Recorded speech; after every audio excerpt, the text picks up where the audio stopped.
Few images convey nature's wholesomeness so well as that of a babbling mountain stream.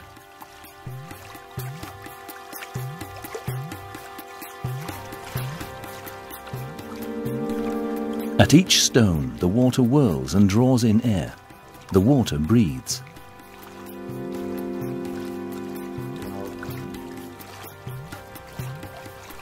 In The Spiraling of Water, the Austrian natural scientist Viktor Schauberger recognized a basic form of movement in nature. His aim was to imitate the spinning movement in technical devices and thus produce naturally inclined, environmentally friendly energy.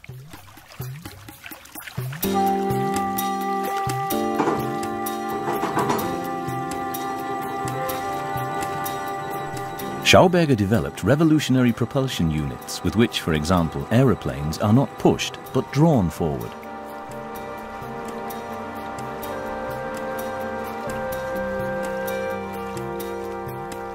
Viktor's son, Viktor Schauberger, searched for a mathematical formula to explain his father's findings.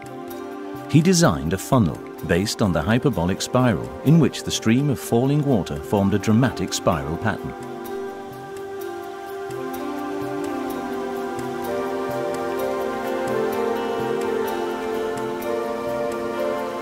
Seen from above, it looks like a spiral nebula in space. Further down in the hyperbolic Schauberger funnel, the pulsating double helix reminds us of the DNA spiral. A coincidence?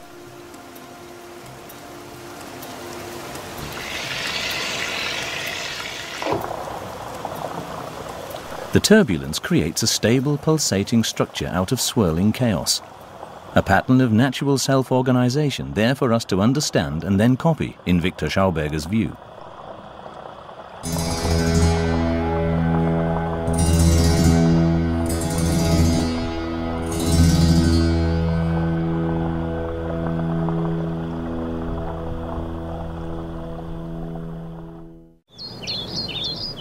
Faithful to the silent forests was the maxim of his ancestors.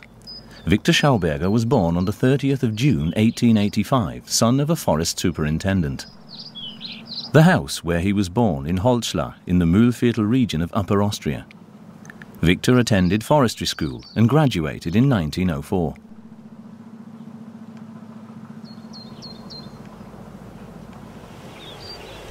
In remote districts, Viktor could observe the woods in all peace, areas as yet untouched by humans. His observations over many years in this natural environment crucially shaped his later life's work. From early on, the forester turned his attention to the mountain streams and to the trout in them.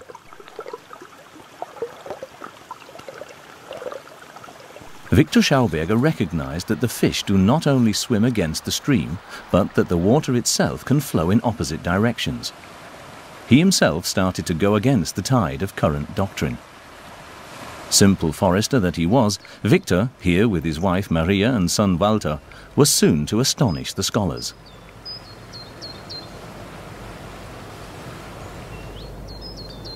The border between Austria and the Czech Republic runs not far from the house where he was born on the edge of the Böhmerwald Wood. Over many kilometers, the Schwarzenberger Schwemmkanal marks the national border. In Viktor's youth, wood was transported down this stream to the Danube, where it was loaded onto ships. However, the channel could not carry entire tree trunks, but only logs. Viktor Schauberger was to become well known for his logging flumes with a much greater carrying capacity.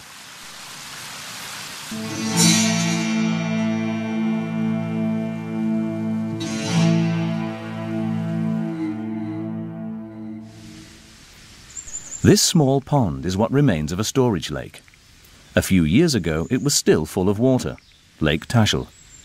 And 80 years ago innumerable felled trunks floated in it, especially in the spring. In 1929 a documentary was filmed here. The forester Schauberger used his knowledge of the powers inherent in water to build a modern logging flume in the Merz Valley in Green, Styria. Eine moderne Holzschwemmanlage. Approaching the weir from the valley. Beneath the intake gate, a steep chute accelerates the departing timber.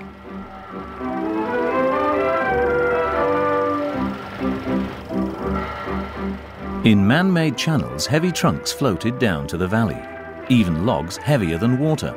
How was this possible? The first intermediate dam is reached. Due to the fact that cold water carries better than warm, the water that's been warmed up by sunlight, velocity and frictional force along the way has to be replaced by new cold water. Today there are only ruins left from the intermediate dam. But Viktor Schauberger became well known for his logging flumes far beyond the Austrian borders. Similar log chutes were built to his designs in former Yugoslavia and Bulgaria. It is not documented whether this man with the flowing beard is actually Viktor. Final destination, the sorting plant in Neuburg on the Murz, another little marvel. The big trunks slide over a drop and the smaller ones fall through.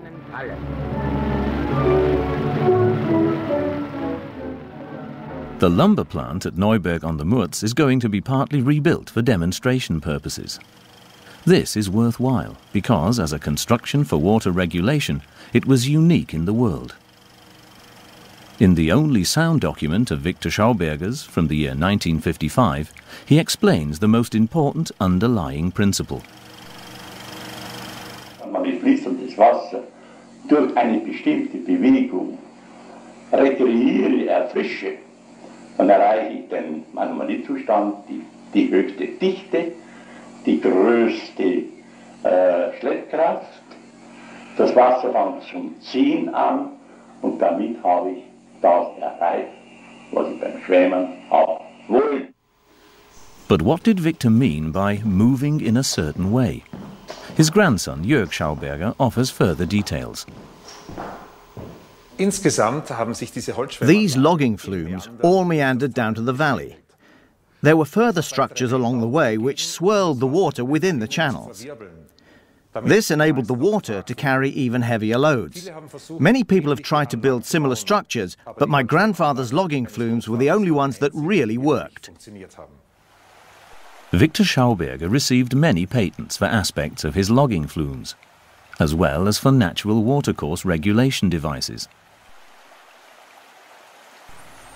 and for the guide vanes that divert the water into the middle of the river, preventing damage to the banks.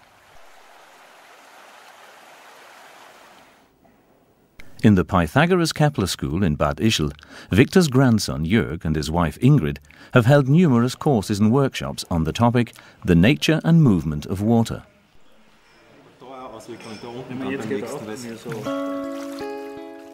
In his own way, Viktor Schauberger analysed the meandering movement of a natural watercourse and described it in detailed drawings.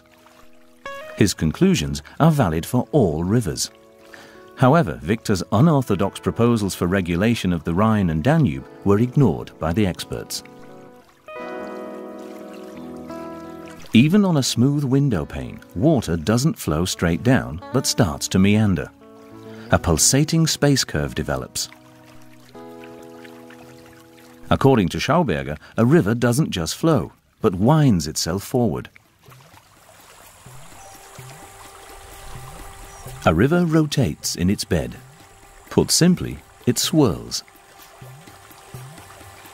In the bends, the current is fiercest, ripping up and grinding the boulders in its bed. In Viktor's words, the river chews up its stones. The minerals contained in them are food for the water. When the turbulence diminishes, the sediments slowly settle down again. Where the river deposits the most, a ford is formed.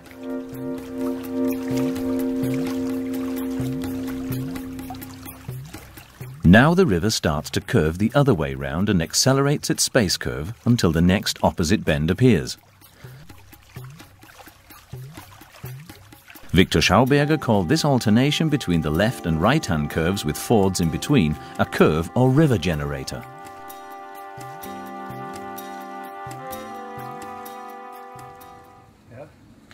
The Swedish engineer Olof Alexandersson, now 90 years old, published the first book about Viktor Schauberger in the 1970s.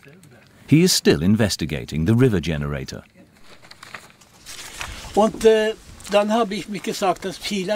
And then I said to myself, if a charge is built up here, then maybe it can be measured with an ammeter.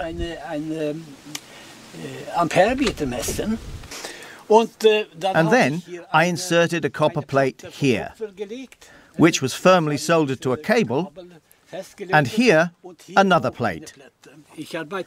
I used a copper cable about 10 meters long. I got a registration. Here I had a pulsating direct current. It was a generator. I also measured in a straight stream, and there it was very bad. It was like a dead river. There were long stretches that had no charge at all. According to Schauberger, temperature variations are crucial for the energy processes in a watercourse. Even the slightest differences in temperature cause the different layers in the water to flow faster or slower. The water rubs against itself, bringing about ripples and vortices. A positive consequence is that the river slows itself down. In 1930, the Austrian Academy of Sciences confirmed the receipt of a sealed envelope entitled Turbulence. In it, Schauberger described his theory about the interdependence of water temperature and movement. The Academy kept the document under seal for 50 years. A confession that the time was not yet ripe for unlettered Schauberger and his practical perceptions from nature.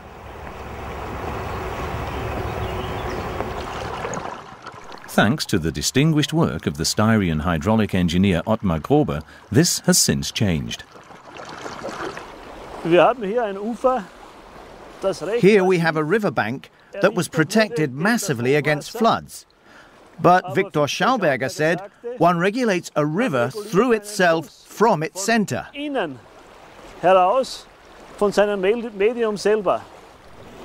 Normally, hydraulic engineers shore up the riverbanks with stones.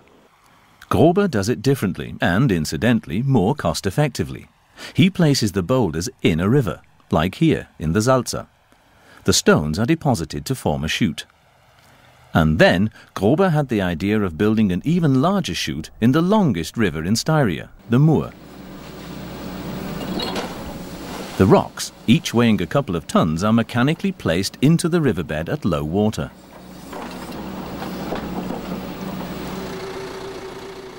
Grober is a professional and monitors the position of the rocks with a GPS. The rocks have to be accurately placed if the chute is going to fulfill its purpose of drawing the water away from the banks to the center of the stream.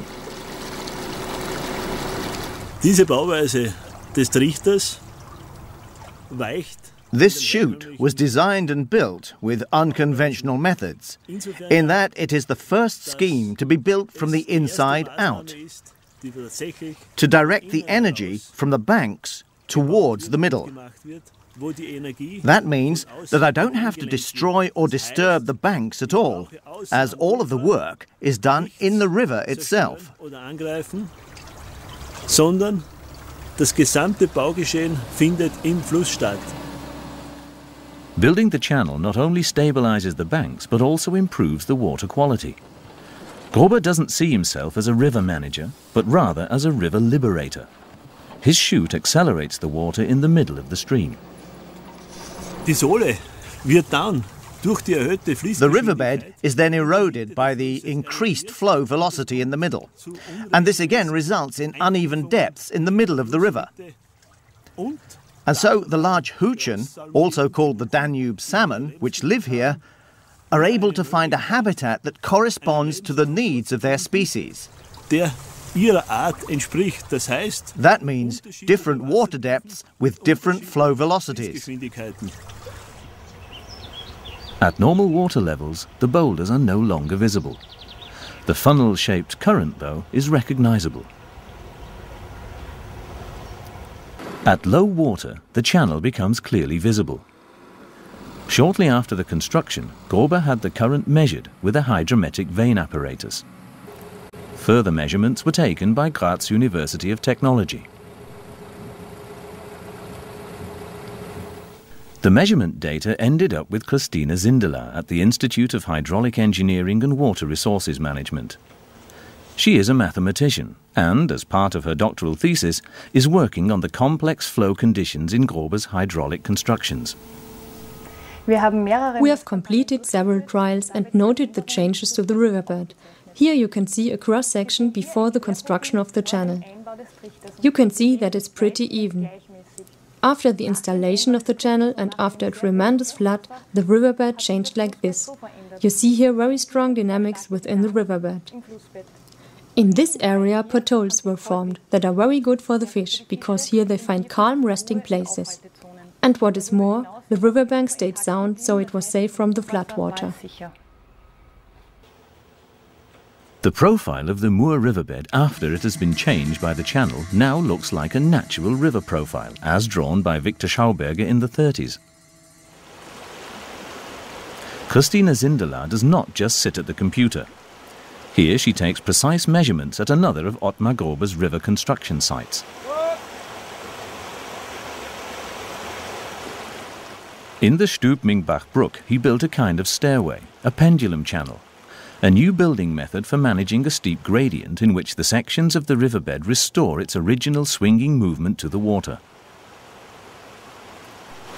Bei Hochwasser kommt es zu Eindrehungen. With floods, it swirls inwards, and instead of the swinging movement, it develops a flowing plume, a plait of water. That means that I have a convex flow pattern, contrary to the conventional chutes where you have a concave flow profile that attacks the banks on its edges. This is going to be tested now at the Hydraulic Engineering Laboratory of Graz University of Technology with a 1:10 scale model. It is 3 meters wide and 18 meters long. After it is built, there will be a series of tests, for example flood simulation. For the first time, Schauberger's methods for the regulation of flowing water are going to be subjected to sophisticated tests at the renowned Institute of Hydraulic Engineering. The head of the institute is Professor Gerald Zenz. We would like to find out more about nature, especially nowadays, when we attach particular importance to the natural environment, to natural water runoff, and we have a specific scientific interest in considering energy flow. And so we are completely in tune with Schauberger when we say we want to find out how nature works. We want to study and learn about different volumes of water, its effect on the stability of the riverbed. Can we let different quantities of water generate energy in a controlled way? As engineers, it's our job to make things safe, so that even with floods there is no danger. The river and its banks are not damaged, and the population is safe.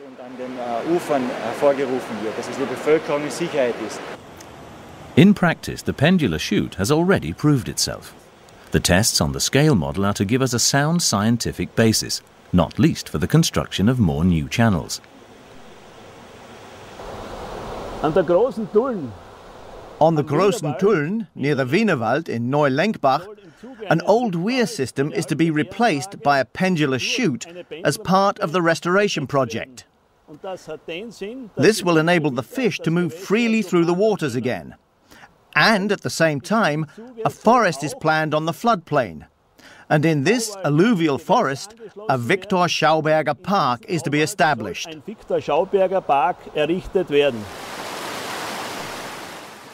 A pendular chute in a Schauberger Park would be the crowning achievement of Ottmar Grober's professional career.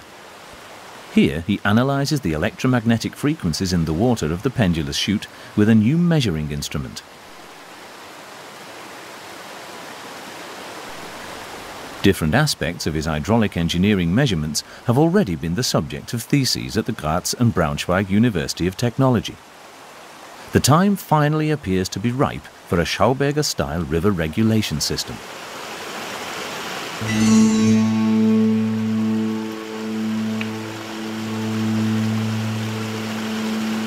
Very early in his career as a forester, Viktor Schauberger recognized the great significance of the woodland in the never-ending water cycle. According to Schauberger, temperature differences play a crucial role in this process. In the shade of trees, the forest soil stays relatively cool. When warm rainwater hits the cooler soil, it sinks into the ground more easily, replenishes the water table, and comes back up to the Earth's surface some time later. It evaporates, clouds form, and then rains down again. Schauberger calls this the complete or full water cycle. But the full cycle is increasingly disrupted, for example by forest clearance. Without the tree covering, the ground is now warmer than the rain falling onto it. The rainwater does not penetrate into the ground, but flows along the surface into brooks and rivers, causing floods. On the other hand, the water table sinks. In summer, this surface water often evaporates from there, causing clouds to form and so leading to more rainfall. One flood leads to the next. Schauberger calls this the half-water cycle.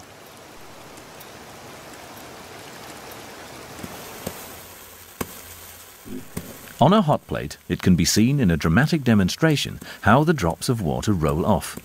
In a similar way, it can also be observed on hot asphalt.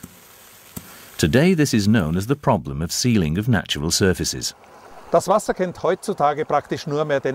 Today, basically, water goes through only half of the water cycle.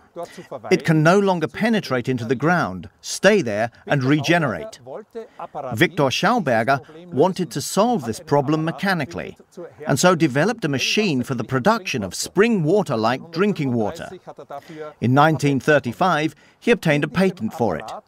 In this machine, the water would go through the whole cycle again. The water is cleaned, cooled down, run through vortices, enriched with minerals, and then it comes out of the machine like fresh spring water, like the water we know from our mountains. Wie ein frisches Quellwasser, wie wir es kennen aus unseren Bergen. Viktor Schauberger believed that without a healthy woodland, there is no healthy water, which he called the blood of the earth. The shade-giving canopy of natural mixed woodlands allows an incomparable variety of species to flourish in the understory. A thick humus layer develops. A good woodland soil is a good water reservoir. It can retain up to 90% of the rainwater that falls upon it, and so dramatically reduces the risk of flooding and erosion. A healthy woodland soil can absorb 6 times more water than bare ground.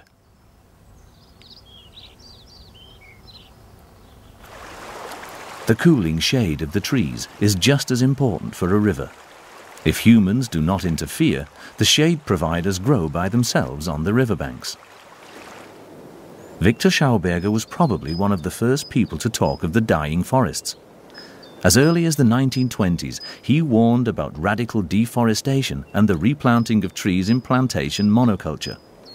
It is a tragic consequence of Viktor's life's work that his ingenious water channels led to the massive deforestation that took place in Austria and elsewhere. If one cuts a swathe into the wood, then the trees which were previously in the middle of the wood immediately become border trees. They are suddenly exposed to direct sunlight and their bark gets scorched. These border trees are badly damaged. This was a problem that Viktor Schauberger also described. Is it a coincidence that the soil is dry at the edge of this wood? As with river regulation, Schauberger's insights into forestry are more relevant than ever.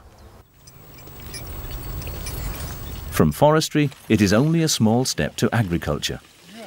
Viktor Schauberger saw a cause of declining yields in agricultural machinery made of iron. Basically, Viktor considered the formation of rust in the water or the soil to be a life-destroying process. For this reason, he turned to the noble metal copper. Viktor and his son Walter Schauberger obtained many patents for agricultural implements made out of copper. Instead of rust from the iron, copper and copper alloys contain trace elements which are brought directly into the soil through abrasion. Susanne Niedermeyer has been using copper tools in her garden for several years. On a small scale, she observed similar results to those documented in the 1940s in large-scale field trials in the Salzburg region and the Tyrol. An increase in soil fertility. Susanne Niedermeyer tests the spade, comparing an iron spade and a copper spade.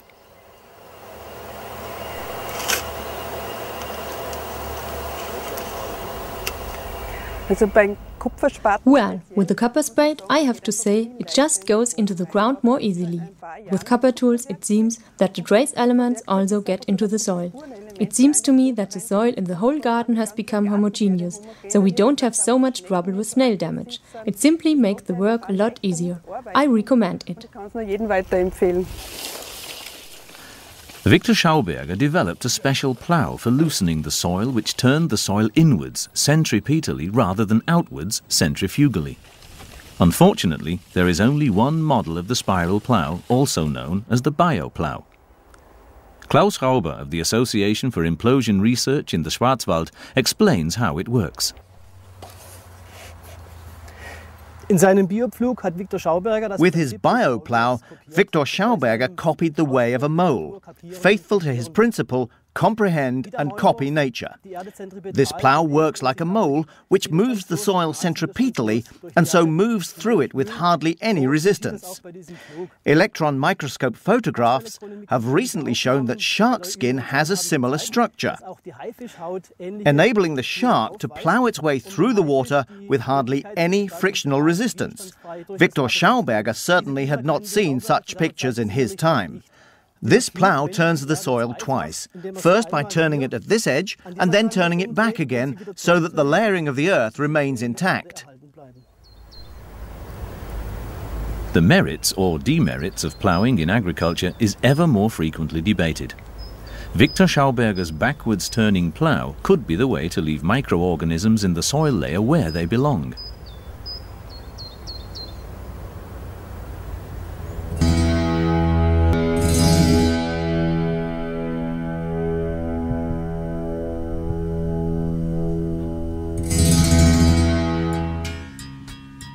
The kudo antelope horn is an outstanding ear trumpet for sound amplification.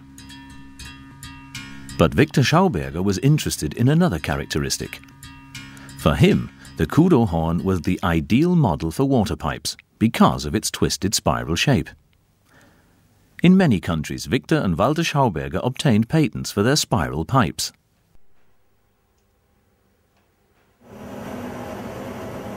Such pipes are not easy to make.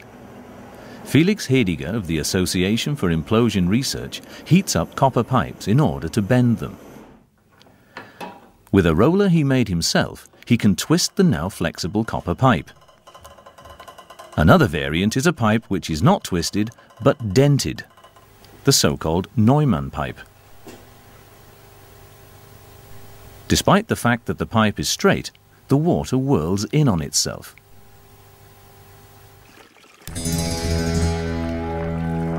The water flows in a spiral space curve. In Viktor Schauberger's view, the ideal water flow pattern. The Association for Implosion Research produces not only spiral pipes, but builds whole apparatuses following Viktor Schauberger's original plans. Here is the latest version of a sophisticated water appliance to revitalize distilled water from the year 1958. With this sophisticated device, Viktor Schauberger attempted to combine several technical aspects. He built a small-scale wave diaphragm. There, the water pulses through and meanders in the same way as it does in a natural watercourse. The hole is covered by a lid so that light is excluded. Carbonic acid is added to the airspace. The carbonic acid is incorporated into the water during the vortexing process, and high-quality salts are also added to it. The entire process has to run approximately half an hour with a positive temperature gradient. That is, the water has to cool down to 4 degrees Celsius. After half an hour, the water is taken out. It should rest a day until it has the maturity of good spring water. Possibly even, we'll test this in experiments, the maturity of healing water. He builds his spiral pipes into a huge water revitalizing machine. It is not yet finished, but parts of it are. The hyperbolic funnels are already used in many ponds. The whirling air bubbles reduce the formation of algae in the pond, like on this golf course in the Taunus near Frankfurt. There is also a smaller funnel, a tabletop unit for enlivening drinking water. Jens Fischer has conducted numerous Schauberger vortex experiments. He sells the first water vitalizing equipment, which has been produced in great numbers since 1980. The so-called Martin Whirler was developed after a suggestion to Viktor's son Walter by a hydraulic engineer. Several thousand devices are also in use in different applications. Numerous bakers report the improved rising of dough and the retarded mold development.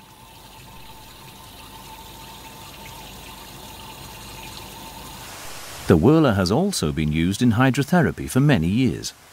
According to medical opinion, the whirled water can relieve tensions in the neck and shoulder areas, as well as ease rheumatic pain.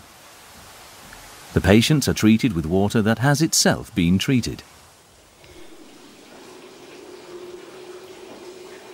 The water treatment appliances that Viktor Schauberger built himself in the 30s were likewise used successfully for therapeutic purposes. Unfortunately, none of the devices from his water laboratory have survived. At the Schauberger Congress in Hö in Sweden, with participants from 15 nations, Klaus Rauber and Jörg Schauberger demonstrated the functionality of Viktor Schauberger's original suction coil, a kind of pump that sucks the water rather than pushing it. The water is carried smoothly as its flow is not interrupted by paddles. The Swedish hosts have specialized in vortex appliances. They make use of the reciprocal pressure and suction effects within the vortex for different applications.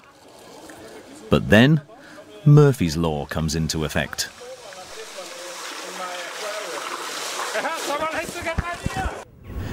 After the camera is dry again, a visit to nearby Malmö. Jörg Schauberger meets his Swedish friends. In the background is the new Malmö landmark, the Turning Torso, a twisted multi-story building. Although this building behind me doesn't have anything to do with Schauberger, it still makes me happy to be able to show how something so alive, like a turbulence, a twist, can be made out of something so rigid. Here in Sweden, Malmö is the home of a group which intensively investigates water turbulence. Research into Schauberger and the vortex is well established in Sweden. Schweden ist ein historischer Boden für die Schauberger- und Wirbelforschung. Because here, Olaf Alexanderson wrote his book, Living Water, one of the standard works about Viktor Schauberger. Hier wird weitergeforscht von der legendären... Here, the legendary IET Malmö group, Kurt Hallberg and friends, have continued their researches, and they're very close to new discoveries about vortexed water and its applications in everyday life. Auch in die Praxis umzusetzen. Kurt Hallberg and Anders Iver demonstrate in the laboratory how a whirljet nozzle can add air into water already at a low pressure. This process is also reversible, to remove air from the water. The jet nozzle has a hyperbolic form and generates a very strong vortex. The air bubbles are drawn into the center. Then a vacuum is created in the center of the vortex. The jet nozzle has proven itself in practice. The vortex generator is built into a cylinder and marketed by the company Watrico, created for this purpose. Small bubbles in the water floats towards the center as the rotation will generate a sub-pressure. This is very beneficial for example making ice, as the ice that will be made or frozen by the water treated with the vortexer will have less air inside. It's very good also for altering the floating tendencies of water or the dynamic viscosity. as the water floats better out on the ice, filling cracks and pores, especially when you are in an ice arena where people are skating and there's a lot of stress on the ice. In this ice rink, a Watrico vortex generator is attached to the water pipe. Degassed tap water flows into the water tank of the ice preparation machine. The new ice is denser and more resistant, so it lasts longer. This also saves energy. Water is normally heated up to make ice, since one of the many anomalies of water is that warm water freezes more quickly than cold water. Before we had installed the system, the water needed to be heated up to 45 degrees. Sometimes some people use 55 degrees. And as you put out around 10 cubic meters every day, this means that a lot of energy is put into heating 10 cubic meters from, say, 10 degrees from the tap water up to 45 degrees.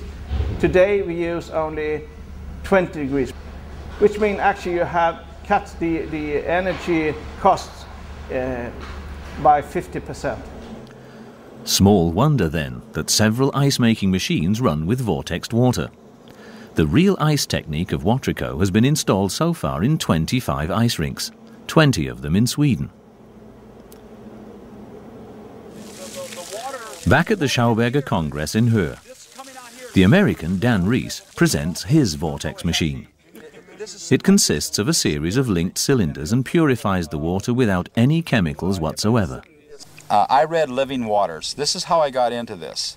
I read a book called Living Waters by Olof Alexandersson, and Viktor Schauberger was the main person in this book, and he wanted clean water for everybody. First, Rees uses the vortex tubes to remove iron and sulfur from the groundwater in his native Texas. Now he is trying to desalinate seawater with this energy-saving technique. I know it's possible. It's just a matter of time now. We're pretty close. Just getting chloride removal is very close. Dan Rees has left one machine there. The Swedish team has installed new jet nozzles in order to optimize the development of the vortex. In Malmö Yacht Harbour, Kurt Hallberg pumps seawater into a large can. In the laboratory, the water runs through the vortex tubes. With the initial trials, they achieved a significant reduction in the salt content and also the pH value.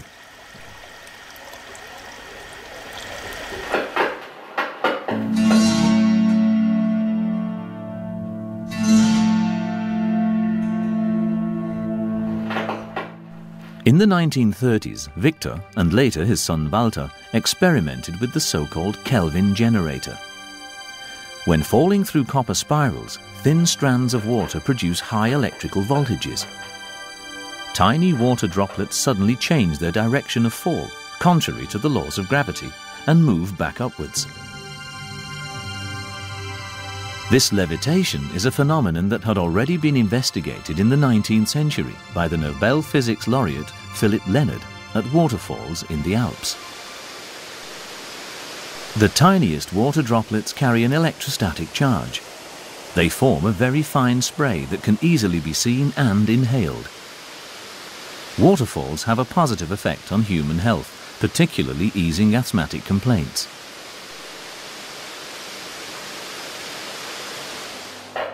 Although over 10,000 volts was generated in the water thread experiment, no significant electrical current was produced. Viktor and Walter Schauberger halted their experiments into alternative energy generation.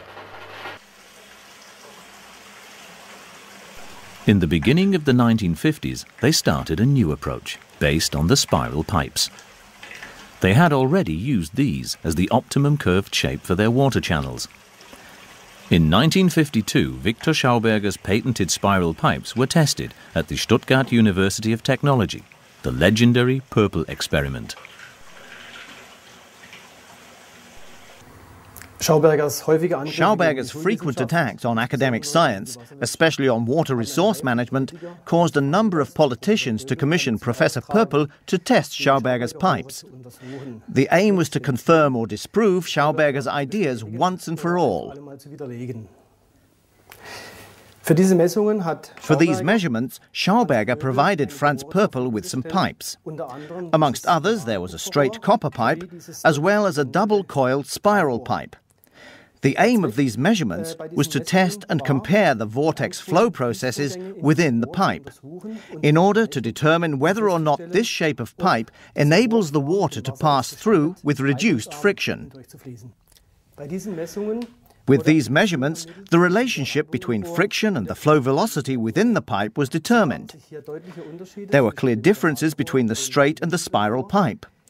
With the spiral pipe in particular, a sort of critical resonance point was discovered, at which the water flowed through the pipe without any apparent resistance. However, some interpolations were made which, at a closer look, would not stand up to scientific investigation. In his preliminary investigations, Professor Pöppel didn't take enough measurements, especially around those fascinating resonance points. For this reason, the Association for Implosion Research decided to set up the experiments again and repeat the tests. At the time, however, Viktor Schauberger was encouraged by the Pöppel report to make the spiral pipes the core of his own energy machines, for example in his home power station from 1955. This allows energy to be produced from water and air. For Viktor Schauberger, conventional explosion technology was the technology of death. With his home power plant, he hoped to stimulate atomic conversion processes through implosion, fulfilling the dream of a non-polluting energy converter that is economical with natural resources. Water jets of enormous force develop in the spiral pipes.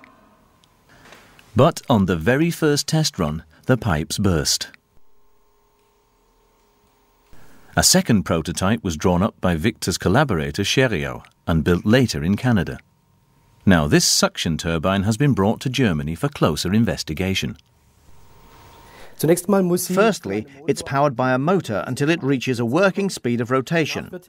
After this, water is run into the turbine, and the tangential rebound of the water jets with these nozzles causes the rotor to turn by itself, so that the drive suddenly starts to run on its own, generating enough electricity to supply a household. The regulation for this entire process is in the lower section. The water flow is controlled with this nozzle. With this small knob, we regulate the power output of the generator. Here we have the intake vents. In the center of this fixed part is an ascending coil with a built-in suction coil, another core piece of Schauberger's machines. But first, several components have to be revised and adapted, especially the links between the motor and the generator. Only then can the turbine be accelerated gradually up to 3,000 revolutions per minute. July 2007. At a convention of the Association for Implosion Research, Jörg Schauberger and Klaus Rauber unwrap a long-lost piece of equipment. It is the last repulsin that Viktor Schauberger ever built. In 1958, it was lost in America. The repulsin was constructed at the time of the miracle weapons of the Third Reich and became a legend after the war. One specimen allegedly took off from the workbench and shattered on the ceiling. From this story, the mythology grew that Viktor Schauberger had built the first flying saucer. But what really was the repulsin? According to a technical drawing of the prototype from 1940, the repulsin could, among other things, silently power an aeroplane without the need for fuel. A look into the interior of the first repulsin, a replica that was found in the cellar of the Pythagoras-Kepler school in Bad Ischl. In the turbine there are two wavy plates, one on top of the other. Air was drawn in through the gill slits between the two plates. Here, Viktor Schauberger wanted to mimic the energy processes that are generated in the curves of a riverbed. And then the air is sucked in here through the slots and brought into the diaphragm inside, so that the air flows around here in a circle. Now we just remove the ring so that we can see it a little more easily. Here the air escapes between the discs and is rotated with these earlobe-shaped guide vanes. Schauberger's central approach here was the principle of matter transformation. The elements of the air, particulate matter and gases are converted in this repulsator, which is what we call the core of this repulsin. With this transformation, the different elements group together and are separated out. One part escapes through the ring rotator. And the radiation energy, Schauberger talks about synthesis electricity, is emitted through the central axis. That's why he also planned to incorporate this machine in aeroplanes as an alternative to the propeller for propulsion. Basically, the repulsin creates a biological vacuum along the axis in front of it, into which the aeroplane is sucked. Like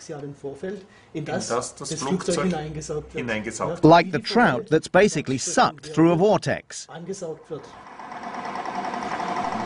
A revolutionary propulsion concept.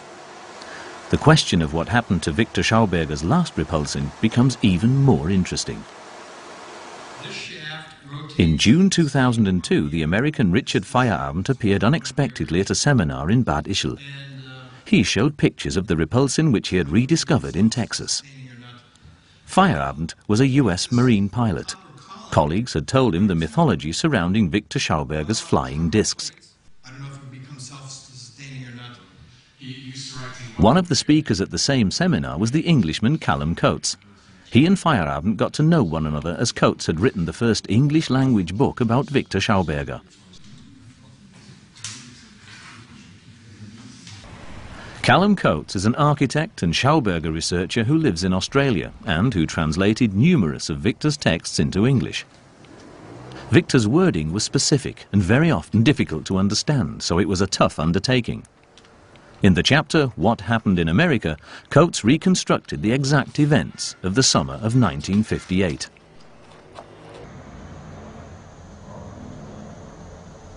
In the Schauberger archive in Bad Ischl, Ingrid Schauberger presents Viktor's correspondence from that time.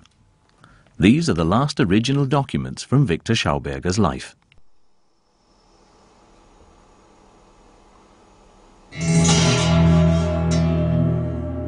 With this knowledge, his grandson Jörg went to America in April 2004. First stop was Fredericksburg in Virginia, the home of the Feierabend family. Richard Feierabend had unfortunately since died. Jörg Schauberger was welcomed by his widow, Patty. Patty Feierabend showed all the documents which her husband had been able to secure and which have not yet found their way to Europe.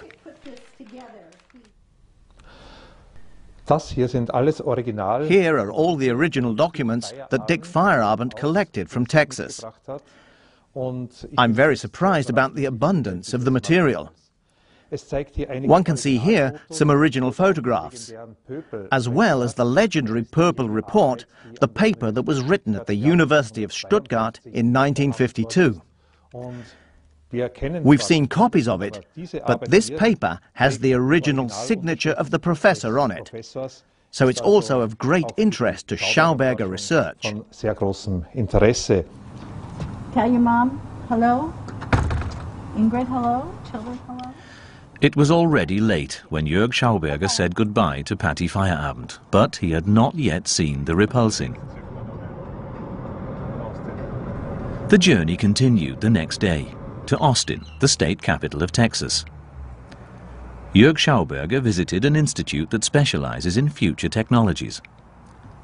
The research ranges from cold fusion to so-called zero-point energy. Its client list includes the American Space Agency, NASA.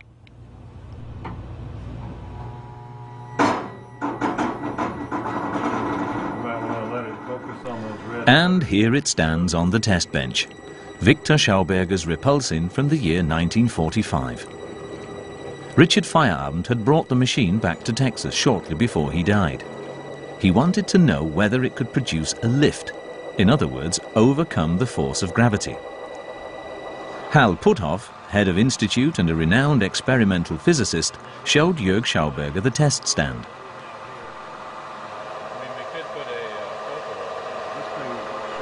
Puthoff's colleague, Scott Little, used a stroboscope lamp to test whether the material would be deformed with a rising speed of revolution. At 2,000 revolutions per minute, the tests were aborted. There was concern that the half-century-old machine would fly apart. I must say, one of the things I was impressed with was the quality of the construction, considering it was from the 40s.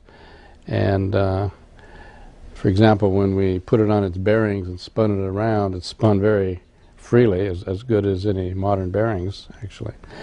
And so I could see that its function was to generate some kind of vortex airflow.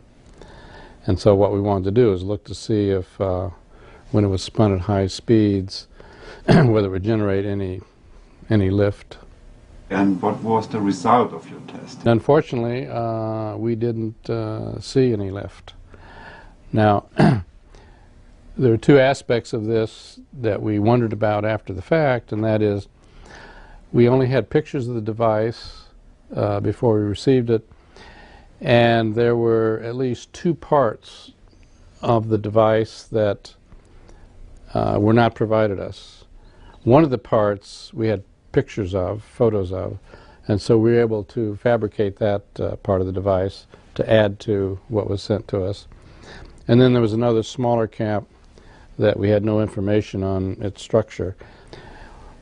It wouldn't look like it would play a major role, but you know, we can't be sure. So when we didn't see a good effect, we didn't know if perhaps we were still missing a significant part. Like this, and with tools. For the first time, Jörg Schauberger saw the interior of his grandfather's last repulsin. What is his conclusion? Also das, was man von den Schauberger fliegenden Untertassen. Well, what we had hoped for from Schauberger's flying saucers did not happen, unfortunately. But it has to be said that not all the parts were there. Viktor Schauberger had said that the catalysts in particular were essential for his machine to move in a way that corresponds to nature, and these were missing.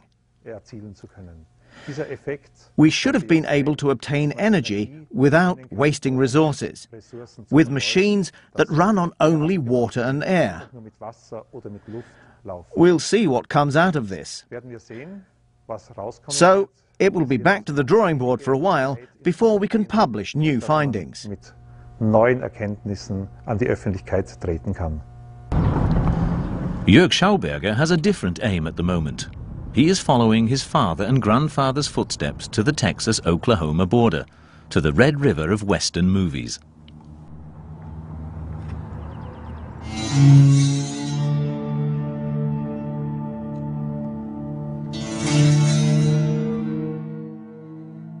On the 1st of July 1958, Viktor boarded an aeroplane from New York to Dallas, Texas, accompanied by his son Walter and his son-in-law Dr. Walter Luib. Some American business people had invited them to stay, especially the German-born American Karl Gersheimer. He saw that there was no future in explosion technology. He had heard of Viktor's concepts of virtually free energy production. He wanted to develop and market these ideas in the land of opportunity. With the backing of a wealthy US financier, the project could start in Texas.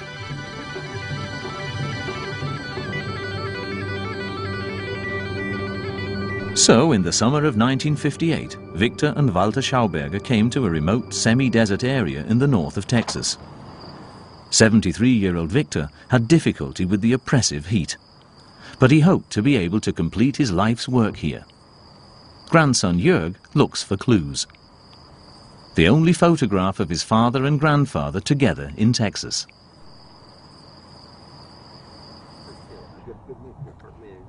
Jörg goes on to Denison, the birthplace of the former US President Dwight D. Eisenhower. This is a postcard of the house President Eisenhower was born in. It shows the house as it looked in 1958, when my father wrote this card to us back home.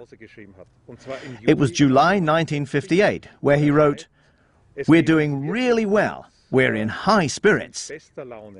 So that was the beginning of the expedition to the USA, my grandfather's and father's American adventure. Jörg drives into the small town nearby, Sherman. Karl Gersheimer had a business associate here, Harold Totten. He owned a foundry that produced tubes and drill pipes for oil and gas production.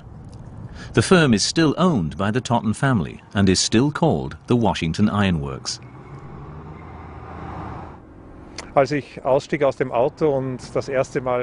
When I got out of the car and walked into the office of the Washington Iron Works for the first time, I felt a little uncertain. We tried to get in touch via email, but we didn't receive an answer. So I wasn't sure what kind of welcome I'd get. But the chief executive of the firm was friendly, and Jörg could move freely around the factory.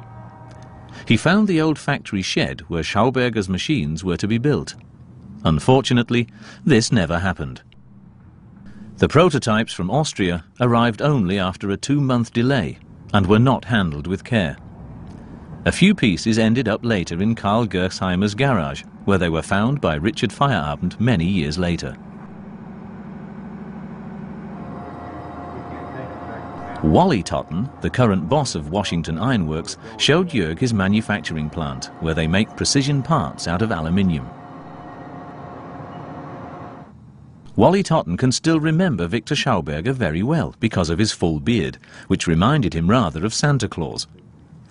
As he was a trainee at that time, he could not remember the project itself.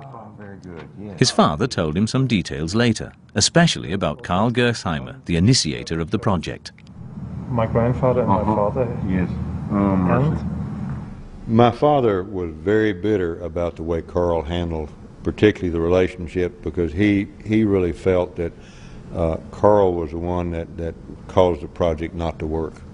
And nobody really knows why, but my father was very, very convinced that Karl was a very negative influence on that whole situation. And as I say, Karl also seemed to spread some distrust amongst the other people. Jörg Schauberger is not surprised because he knows that the Texas project ended in a fiasco. After a few weeks, communication problems and misunderstandings led to the breakdown of mutual trust.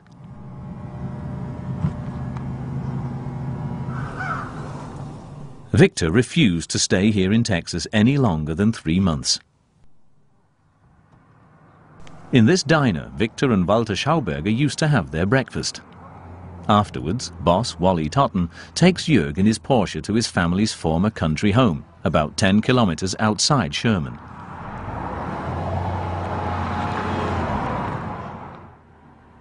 This is where the Austrian inventors stayed. The Totten family sold the property some 20 years ago. Today, it is pretty run down. Wally Totten was sorry about that because in 1958, it looked quite different. At that time, my father kept it very much like a golf course. It was a wooden rail fence around the property. It was kept mowed and trimmed, and we had horses and cows and that sort of thing. It was a working farm, but very neat, unlike the way you see it now. It breaks my heart to see it this way. I'm glad my father can't see it. Here, Viktor and Walter Schauberger spent most of their time during their stay in Texas. They wrote letters and essays and drew project sketches, but the Americans seemed suddenly to have lost interest in them. In the first days and weeks, they were still very optimistic and full of confidence that the project would provide the breakthrough and that they would be successful here in the USA. As the weeks went by, and with nothing to do out here, the letters got more and more pessimistic. until a point was reached where it couldn't go on anymore. Alle Beteiligten ein Punkt erreicht war, wo es nicht mehr weitergegangen ist. In the end, my grandfather signed a contract in which he transferred the rights to all his ideas, all his patents and thoughts to an American consortium, just so that he could fly back home again. And, as you know, 5 days later, after he was back home, he died.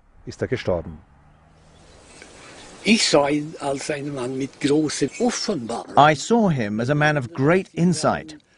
In the 30s or even later, if people had listened to Viktor Schauberger, we would have been spared all the disasters we have today and which we're expecting to have. It cannot be different. Nobody could see the problems of life so comprehensively as he did. We cannot live without a living nature. That is quite clear.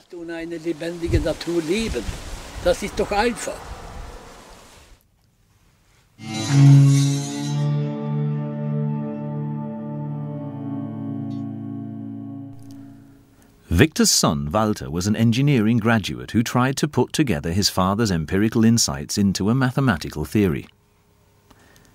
He studied the monochord, a stringed instrument that Pythagoras played to make audible the harmony of the universe.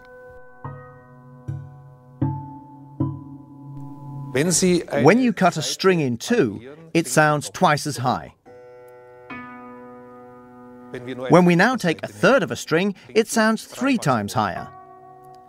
When we divide it into quarters, 4 times higher, and so on. From this pattern, my father, Walter Schauberger, derived his law of sound.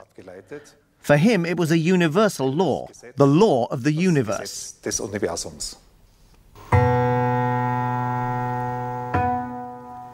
If one depicts this law graphically, one gets a hyperbola, a curve that comes out of infinity and goes back into infinity. If we rotate the hyperbola around the y-axis, we get a hyperbolic cone. Walter Schauberger called it the tone tower. If we turn that cone upside down, we have a funnel, a hyperbolic funnel. We already know this funnel with its spiraling water vortex inside. In 1986, the funnel was produced. In August of the same year, Walter Schauberger conducted the first test runs with it.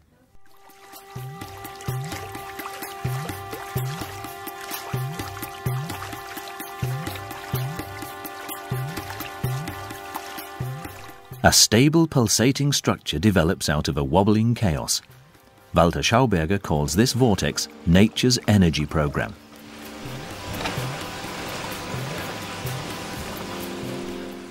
It is controlled by frequency, this double helix, and instead of frequency, we say the number of revolutions. And then it's white at the bottom. Innumerable gas bubbles spiral around the plate in the center, a characteristic energy vortex pattern. In a natural river course, longitudinal vortexes form up like this. Walter's father Viktor declared that this spiraling motion also appears in the three-dimensional helix around a hyperbolic cone.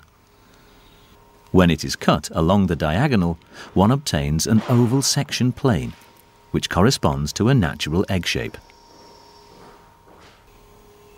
As far back as 1609, the astronomer Johannes Kepler suspected that the planets moved in oval courses, but he described them as ellipses, because elliptical equations were already known back then. Thus, the hyperbolic cone, the tone tower, is a link between the harmony of Pythagoras and the astronomy of Kepler. Walter Schauberger summarized his mathematical theory under the term Pythagoras-Kepler system, known as PKS.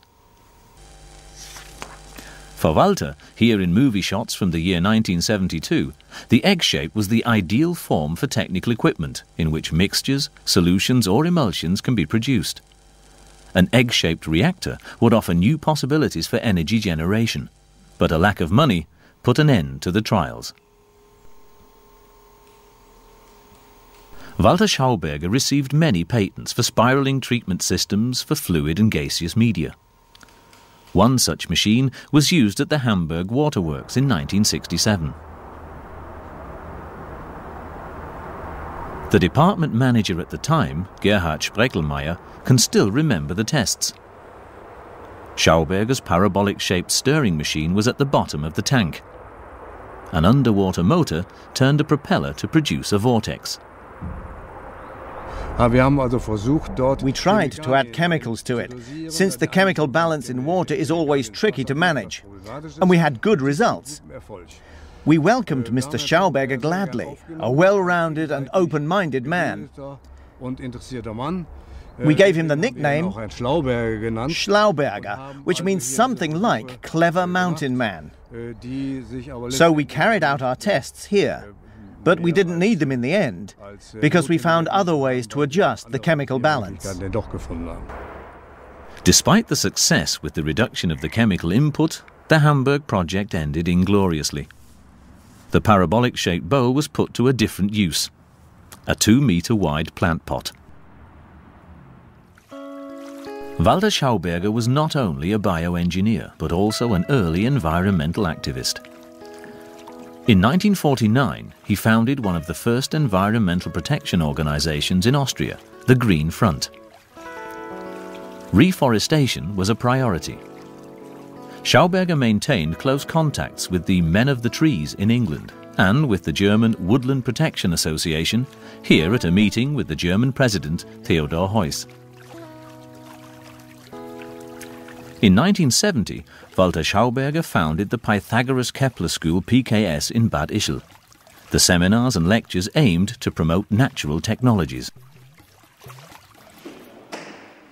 The engineer and journalist Gottfried Hilscher was often a guest at PKS and was the first German author to describe Walter Schauberger's approach to energy generation.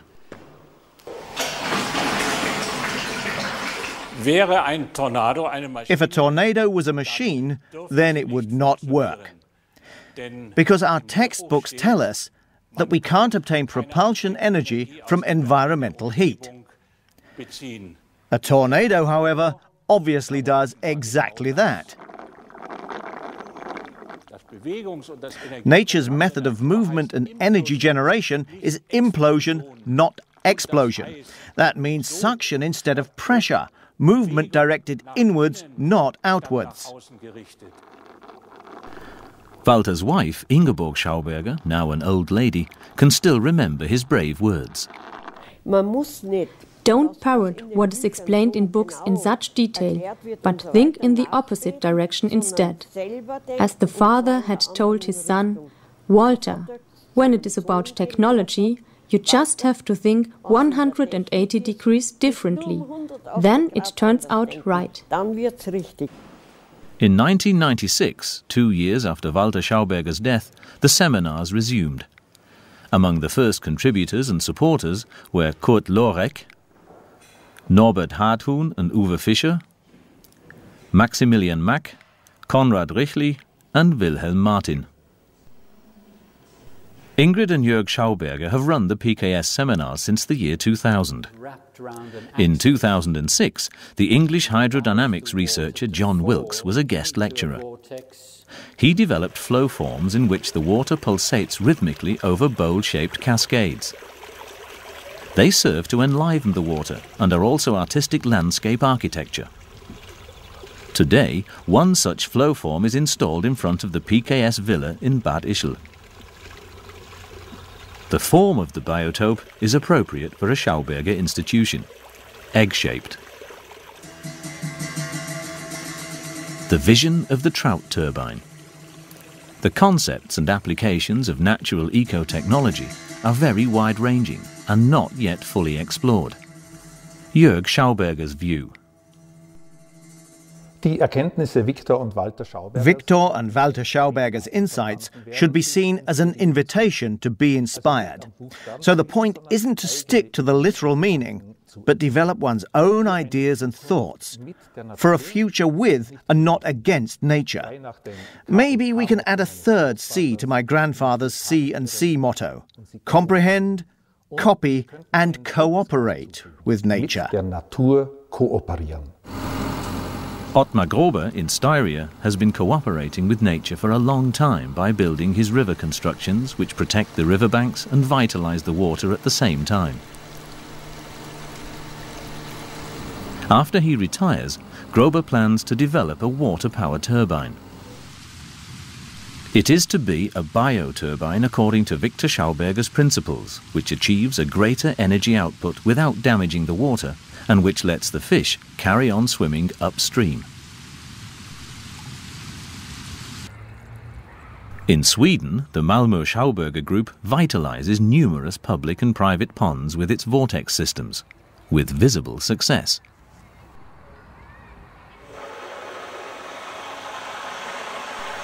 Watrico's new super vortexer adds tiny air bubbles into the water and so produces almost the contrary of fog.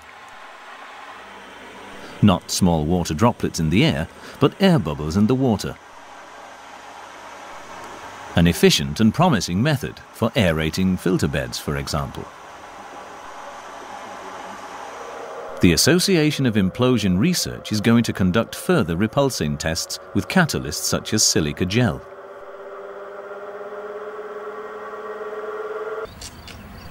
Where this fisherman is standing, Felix Hediger's water-vitalizing machine Belebula is making its maiden voyage. The pond, contaminated with algae, can take a deep breath now, after human intervention. For this water-vitalizing machine, we need 4 pumps in all. We have developed our own pump. These pumps are designed to transport water in a correct, natural way. They don't smash up the water as conventional centrifugal pumps do. One can see that the rotor is screw-shaped and formed into a spiral. That is typical of the Schauberger way. To this extent, this pump is also inspired by Schauberger and Schauberger technology. Schauberger Technik. The solar-powered pumps bring up cold water from a depth of 3 meters. First, it comes into vortex eggs, which have had minerals inserted. The water then rises further upwards in spiral pipes, and then either falls through a hyperbolic funnel or falls back on itself as a jet of water. But what would Viktor Schauberger have said of this water-vitalizing machine? We don't know. But let the Austrian universal philosopher have the last word in this film. Wer 100 Jahre vorauslegt, der versteht die Gegenwart nicht und den versteht auch die Gegenwart nicht. Man spricht, man sieht die Dinge ganz anders. Man spricht eine Sprache, die den heutigen Wissenschaftlern fremd ist. Und nun stellt sich im Laufe der Jahre in etwa so ausgereift, dass wir nun vor einer Alternative stehen, die wirtschaftlich, politisch, sozial und so weiter ungeheure Ausmaße annimmt. Ich behaupte sogar, dass das neue Entwicklungszeitalter auslöst.